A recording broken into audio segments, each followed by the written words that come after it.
Igoti-inĩ inene rĩa Kabarnet kaunti-inĩ ya Baringo nĩkuo cibũ wa itũra rĩa Kasaka gĩcigo-inĩ kĩa mbunge kĩa Baringo ya rũgongo Thomas Chesang wa ũkũrũ wa mĩaka 47 arakinyirio gĩthitangwo na ihĩtia rĩa kũhũthĩra gĩturwa gĩake na njĩra njũru na kũnyita kĩahinya kairĩtu ga kĩrathi kĩa 7. Section 83 provides that a person who commits an offense of defilement with a child between the age of 12 and 15 years is liable upon conviction to imprisonment for a term of not less than 20 years.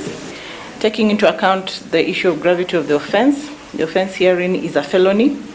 The minimum sentence is 20 years, and given the nature and circumstances of the offense, I find that an uncustodial sentence will be unsuitable.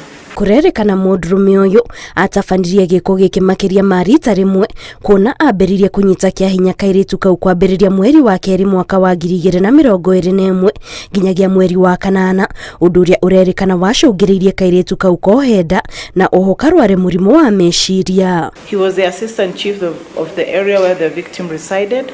He was a person in authority. The victim is a minor, is a child, is considered a person belonging to the vulnerable group.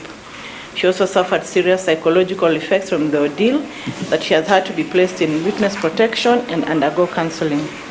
Kumana na ihĩtia rĩrĩ, mũcirithania wa igoti inene rĩa Kabarnet Caroline Atea nĩ agathĩkĩire cibũ ũyũ wa ũkũrũ wa mĩaka 47 kĩoho kĩa ihinda rĩa mĩaka 40.